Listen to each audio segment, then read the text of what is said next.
Welcome to Healing Lives with Corey Gilbert, a podcast sponsored by the Healing Lives Center. Discover how to love and lead your family well and biblically. God created sex, marriage, and the family for our stewardship, growth, and benefit. My heart and passion is to teach, train, educate, and disciple Christians that want strong marriages and families. The Healing Lives Center has been serving Christians since the year 2000. Its mission is to be a center for sex, trauma, and marriage education and transformation, where we offer counseling, coaching, courses, and speaking services to you, your church, or ministry. Check us out at healinglives.com. Hey there, this is Dr. Corey Gilbert. Welcome back to our look at Lost in Transnation, a psychiatrist's guide out of the madness. We were looking at this book. Our first look was preface and introduction, and then last one was chapter 1, and today we're looking at chapter 2. And parts of it before I was reading most of it, and we're going to kind of skim through and look at different parts, but the goal is to really have a deep dive for those of you that obviously are not going to either have time to read it and need the auditory reminder of kind of what's going on in preparation. So chapter 2, Psychiatry's Dangerous Idea. Ooh, this is a really good one. So it starts off with in 1997, there was a meeting at the American Academy of Child and Adolescent Psychiatry, the AACAP. And a film was actually screened. It's called Belgian film, Ma, Ville and Rose. It was screened and discussed the story of Ludovic, a 7-year-old boy who yearned to be a girl, to learn for femininity. And his family suffered humiliation and disdain and disgrace. His father lost his job. It was seen as a superb film. But following the film, so the author, Dr. Grossman of this book, expected a discussion about the boy's delusion that he's a girl. This is 1997. And that he will become a woman.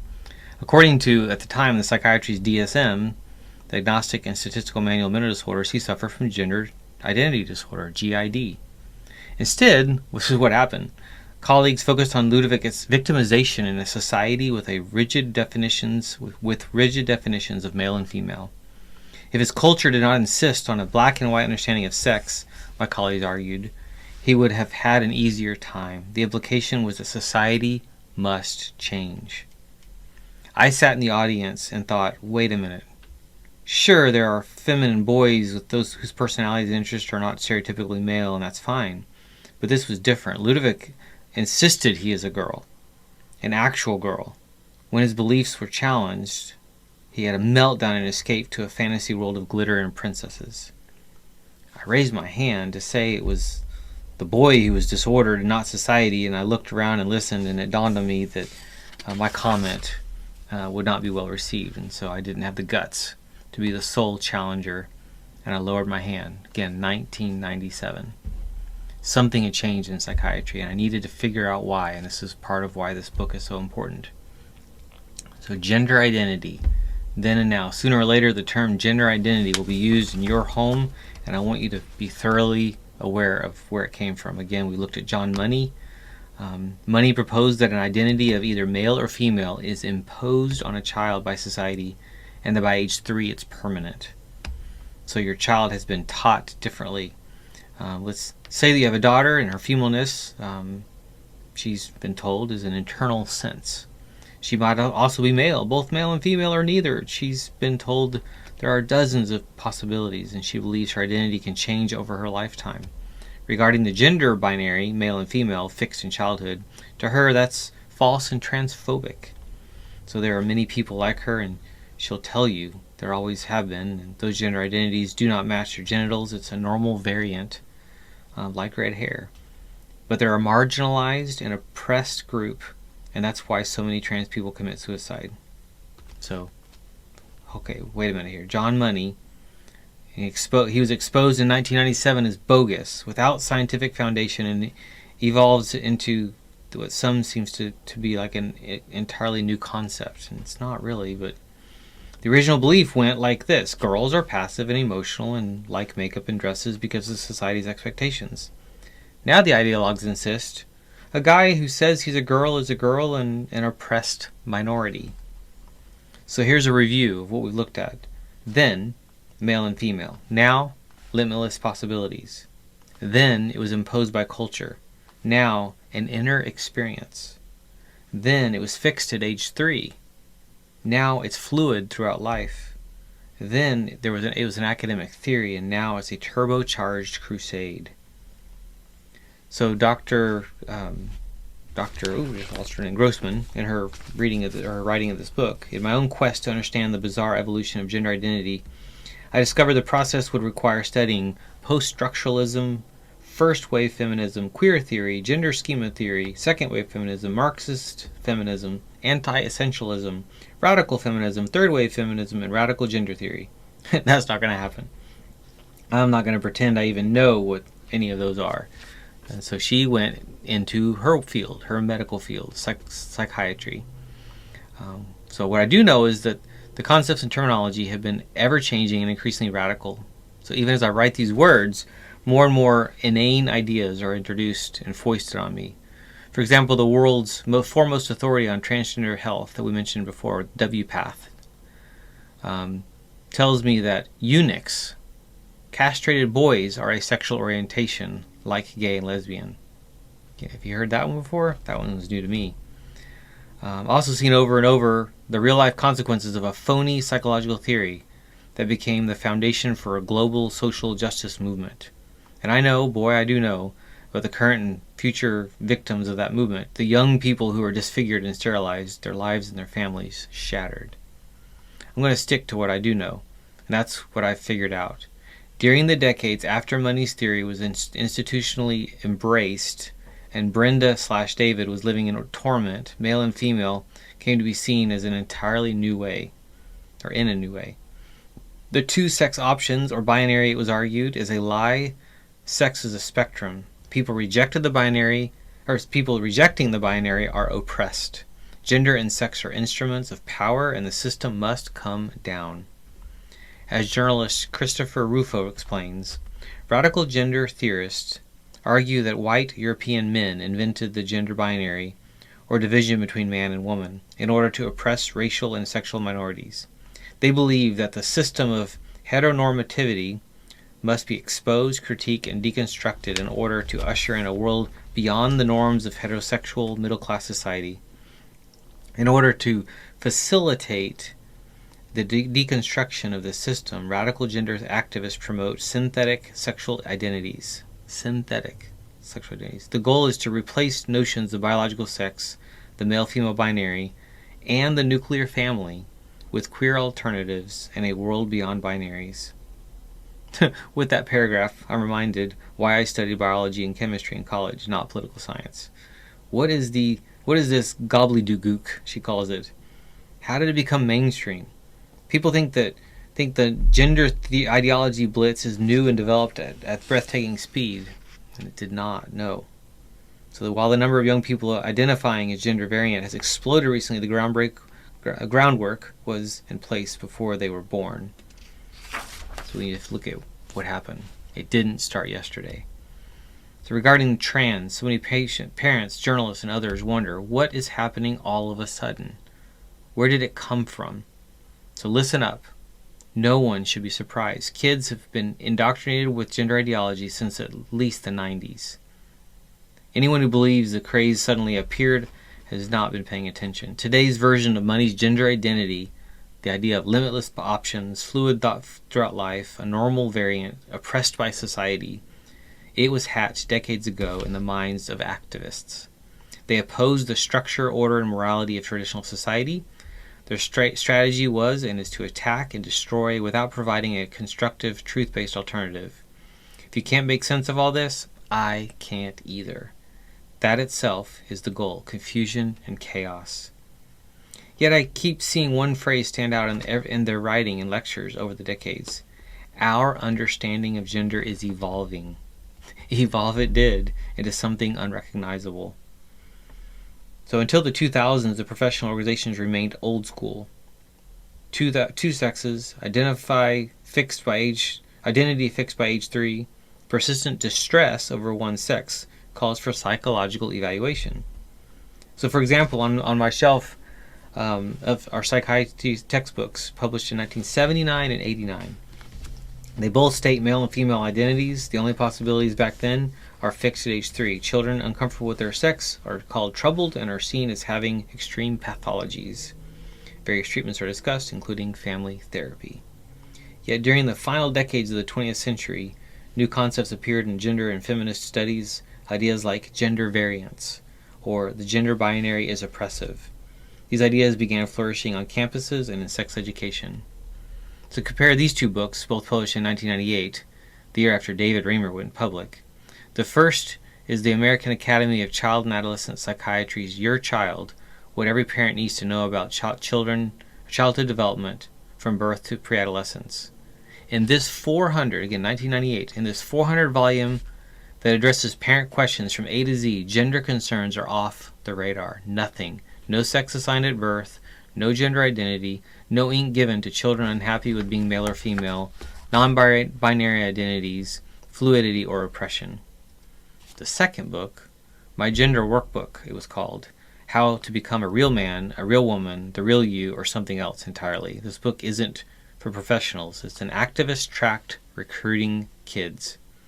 The cover resembles a grade school workbook and features a doll that's half Ken and half Barbie.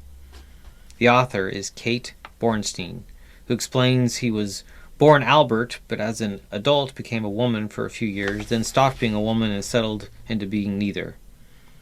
His lover Catherine decided to become a man, David. Kate and David stayed together as a heterosexual couple. Kate writes that she now identifies as something else entirely and hopes to dismantle the gender system on the planet as we know it. The message to young people is the gender system has a death grip on them. Identifying as a boy or girl is neither natural nor essential. Yes, that was 1998. Both of those books. The full-blown modern version of gender theory, non-binary, fluid, oppressive, 1998. It's crazy. A quarter of a century ago, Kate Albert was proclaiming the articles of faith, which we looked at earlier, which are now regurgitated by all the institutions we once trusted. It didn't start yesterday. Activists are writing in literature with marketing to children, pediatricians, psychiatrists. It's all throughout. The culture raced ahead of the medical and mental health establishments. Kids were instructed it's normal to feel their opposite sex. Activist literature presented radical gendered beliefs and finality. These are the facts. The binary is false and oppressive. Being transgender is as normal as being alive. To a 17-year-old boy who wrote, I want to be a girl, what do I do? Planned Parenthood responded in 2010. It is not uncommon for a person to identify strongly with the other gender. Talk to someone who you can trust and understands gender identity issues. On a site recommended to youth by Psychiatrist, they quoted, through your adult life, you'll likely find that your personal gender identity changes and grows and becomes more clear and more murky with time and life experience. Gender isn't anything close to binary, but like most things, is a wide, diverse spectrum and a veritable genderpalooza. They actually said that. Wow. It's no surprise that sex educators like Psychiatrists were at the forefront of gender indoctrination. From the start, they were about social reform, urging students to question adult beliefs, reject tradition, and make it their own decisions about sexuality. Explore and experiment, students are told. It's your right. In the 60s, sex ed taught students it's healthy to question to whom you're attracted and explore the possibilities. A few decades later, they added it's normal to question if you are male, female, neither, or both. For decades, American children have been told your mind and body may be mismatched like a pair of socks. It's perfectly normal. By the way, in 2019, Psychiatrist dropped its spelled-out title and added the tagline, Sex Ed for Social Change. They don't hide their ambition. They never did.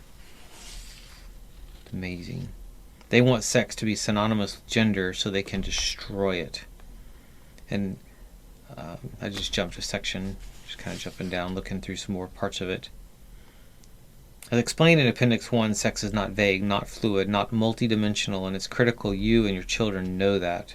Mammals are either male or female based on the presence or absence of the SRY, the sex-determining gene, on the Y chromosome, which establishes the production of sperm or eggs. Yes, it's that simple. Genderists argue sex is endlessly complex and nuanced. No, it's not. They insist it's on a spectrum. No, it's not. That it's assigned at birth. No, It's out of 0.02% of births. It's not. In 2004, I attended a UCLA conference on transgenderism and student speakers were angry. A woman living as a man described her challenges getting a pelvic exam and picking up medicine for endometriosis. Staff at the clinic and pharmacy are confused, and that, she told the audience, is unacceptable. I am a male with a vagina, and I should be able to talk about it. Therapists should not be gatekeepers. That was another big point I was informed at the meeting. If students request hormones, write the letter. This is now known as gender affirming care, GAC. The unquestioning acceptance of a patient's self-diagnosis and provision of requested medical interventions. You'll hear more about that later. One student explained, my gender is a sliding scale. It's the rejection of male and female that I find attractive. Like at the AACAP meeting 7 years earlier, where I had raised my hand to say Ludwig, not society, was disordered, I sat in the audience at UCLA bewildered, the only one it seemed. No gatekeeping? Just write the prescription? What am I, a rubber stamp? Someone on the staff at the university took the podium. How little we know, he observed. Students are leading us. Students are leading us? That's not science and that's not medicine. That's a political movement. And the political movement has been at the helm all these years, steamrolling the medical and scientific establishments with their radical, biophobic belief system. Witnessing the process was like watching a stone edifice crack and crumble to pieces in slow motion. In 2005, a physician who was a man living as a woman spoke at the annual meeting at the American College Health Association. Dr. Jamie Booth from Tulane University School of Medicine told the audience, transsexualism is a variation of being alive, not a disorder. How should doctors and nurses care for the transgender student on their campuses? Dr. Booth instructed the audience, validate them. Again, don't be a gatekeeper. Provide the treatment they request to feel congruent with their bodies. This time, the guidance wasn't coming from a student activist. Gender-affirming care was presented as the only option for health professionals in 2005 by a physician. There was no debate. There was no new science. There was just, this is how it's done. In 2006, the American Psychological Association, and their answers to your questions about transgender individuals and gender identity, informed readers that some people have blending or alternating genders, and that GID is highly controversial. The book, My Gender Workbook, was recommended by a presenter at the 2006 annual meeting of the AACAP. Remember, that's the book for students by Al, who became Kate, who became not male or female, but something else entirely. A 2008 flyer published by University of Massachusetts asked, what does transphobia look like? One answer, assuming everyone is male or female. You see, I hope, that gender madness was going on right under your noses for a long, long time. Years before the teens and young adults today, stand in line for blockers, testosterone, estrogen, and operations were born. So compassion, stigma, and insurance codes is this next section. The medical establishment was caving to a mighty social movement. A revision of the DSM was a watershed moment in that decline. The DSM is a handbook published by the APA that describes psychiatric conditions. Gender identity disorder was added to the DSM in 1980. Note the word disorder. There were two components of gender identity disorder. Both were needed to make the diagnosis. The first was a strong and persistent desire to be, or the insistence that one is, the opposite sex, as manifested by cross-dressing, cross-sex roles in play, and preferring stereotypical activities and playmates of the other sex. The second component was persistent discomfort about one's sex. There also had to be evidence of clinically significant distress or impairment in social, occupational, or other important areas of functioning. Age of onset was between 2 and 4. For prevalence, the DSM referred to data from Europe suggesting that roughly 1 per 30,000 adult males and 1 per 100,000 adult females seek sex reassignment surgery. The DSM noted only a very small number of children with gender identity disorder will continue to have symptoms that meet criteria for gender identity disorder in later adolescence or adulthood. By 2008, the DSM-4, the fourth version of the manual, still included gender identity disorder, classifying Ludovic, Kate Bornstein, Jazz Jennings, which we'll talk about later, and Rachel Levine, the Admiral, as patients with an emotional problem. Clearly, that wouldn't work. So what did they do? They changed it. They made it say what they wanted it to say. Psychiatrist Jack Drescher, perhaps the most highly regarded voice of LGBT issues in psychiatry, described the dilemma well. It is difficult to find reconciling language that removes the stigma of having a mental disorder diagnosis while maintaining access to medical care. So we had to get rid of the word diagnosis or disorder, but you still need to be able to have someone pay for it. So the word disorder was particularly distasteful. So many, Dr. Kenneth Zucker was quoted, many transgender activists and some clinicians argued that GID was not a mental disorder. Transsexualism was nothing more than a normal variant of gender identity, that its classification as a mental disorder contributed to stigma, and that there was nothing inherently wrong with a gender identity that was incongruent with one's biological sex. A violation of human rights now enters the picture. 2010, WPATH, the World Professional Association for Transgender Health, said it's not just wrong to believe gender confusion is a disorder, it violates human rights. Here's the quote. Gender variance is not in and of itself a psychiatric disorder, and therefore the label of gender identity disorder as a mental illness, mental disorder is not appropriate. Such labeling may undermine human rights in that it undermines legitimacy of identity and creates and sustains social stigma. WPATH went further in 2012, attempting to change gender identity and expression to become more congruent with biological sex as ineffective and unethical. Whew. And they just kept going and kept going. 55.8% of respondents believe GID should be excluded from the new DSM. The survey revealed a broad consensus that if the diagnosis remains in the DSM, there needs to be an overhaul of the name, criteria, and language. So what do? They start mudslinging psychiatrists.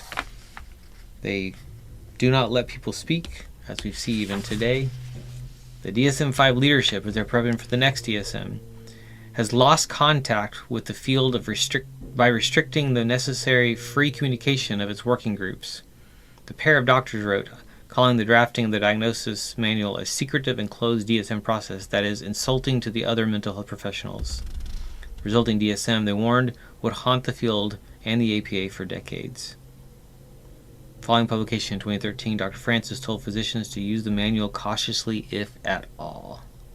That's the DSM-5. And they downgraded the GID to GD, so gender identity disorder to gender dysphoria.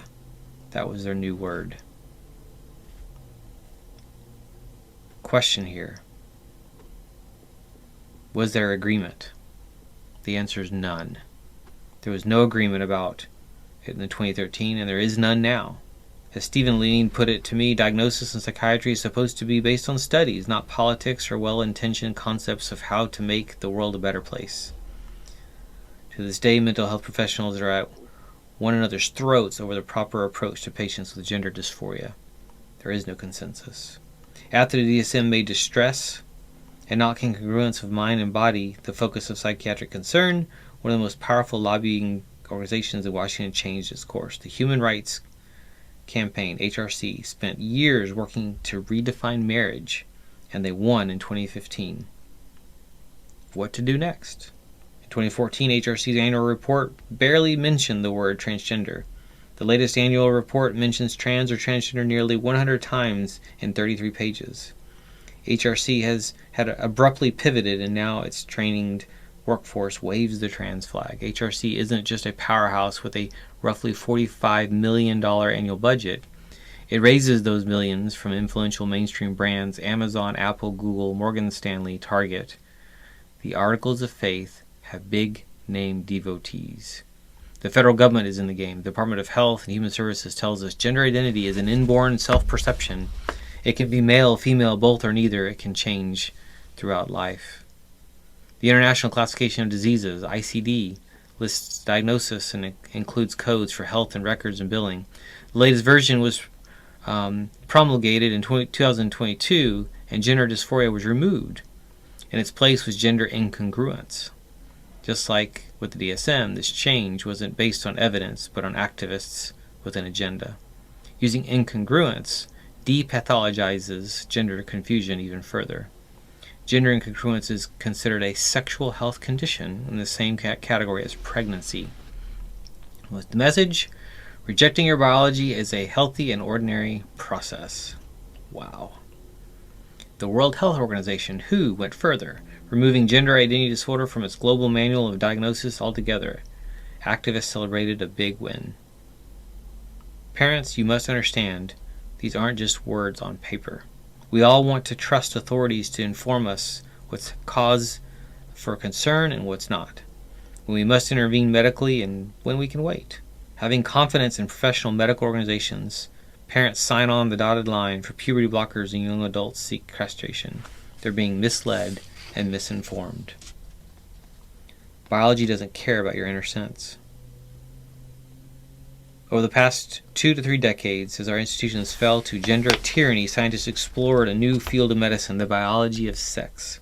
Their discovery refute the articles of faith. They contradict the idea with which your children are being indoctrinated. They just demonstrate the inborn, unchanging, binary nature of male and female. So to elaborate, inborn, sex is established at conception. Unchanging, sex is permanent. And binary, sex is male or female, there is no spectrum. Yeah. Hard science explores the natural world, for example, biology, chemistry, physics. Soft science explores intangibles, behaviors, thoughts, and emotions. Psychology, sociology, anthropology are examples of soft sciences. Hard science is based on the scientific method, in which experiments have controlled variables, objective measurements, critical analysis, and verification. In the hard sciences, the scientific method is straightforward. In the soft sciences, it's difficult.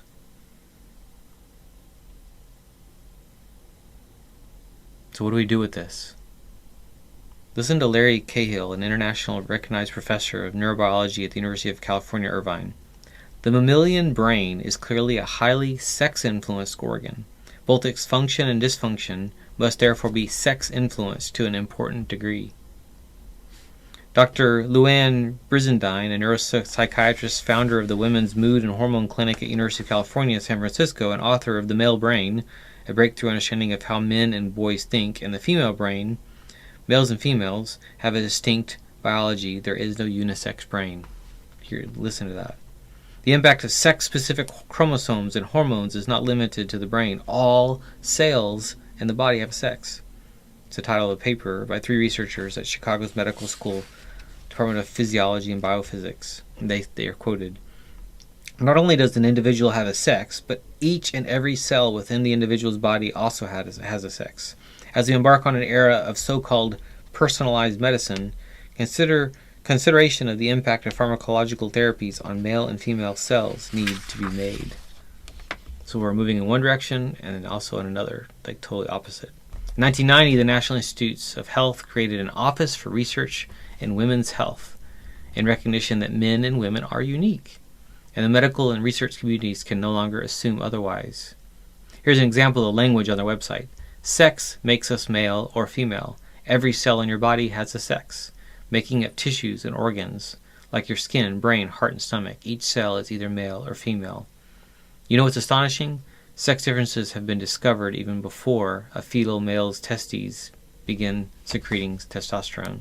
They are seen remarkably early, prior to the embryo's implantation in the uterus. It's fascinating. That fact, and many other observations indicate that the presence of XX or XY chromosomes impacts all cells and organs independently of hormones like estrogen and testosterone. Gender ideologues want us to believe your daughter can be given testosterone and voila, she's your son. Not quite. Name the medical condition and I will describe a difference in the response of each sex. Women are better at fighting bacteria, fungi, and parasites. Menstrual cycles impact symptoms of irritable bowel syndrome, migraines, and other conditions. Men are more likely to survive severe burns. Over 80% of autoimmune diseases are in women. Until menopause, women have a lower risk of hypertension and cardiovascular disease. Women are more likely to develop certain heart rhythm abnormalities. There are critical sex differences in the therapeutic power of drugs and their side effects. Do you see why there's a medical specialty called gender-specific medicine? It's a new science studying the differences in the normal function of men and women. Researchers now recommend that if possible, women needing kidney transplants receive the organ from a female donor. They are more likely to reject male kidneys because the Y chromosomes are seen as foreign. Sex differences are observable at birth. At one day, boys look longer at a mobile, while girls show stronger interest in faces. At 1 year, girls are drawn again to videos of faces and boys to videos of racing cars. At year 1 and 2, girls make more eye contact with their mothers than boys. Male and female are social constructs. Gender differences are created by European men? Not quite. Neurobiology confirms that experts observed in cultures across the planet, from sex differences in the brain, from genes to behavior, across cultures, girls more than boys are interested in and engage with dolls and doll accessories, arts and crafts, kitchen toys, fashion, and makeup, whereas boys more than girls are interested in and engage with transportation, toys, electronics, blocks, especially complex building sets, and sports. These preferences emerge at 9 months, are stable by 18 months, and remain pervasive and consistent.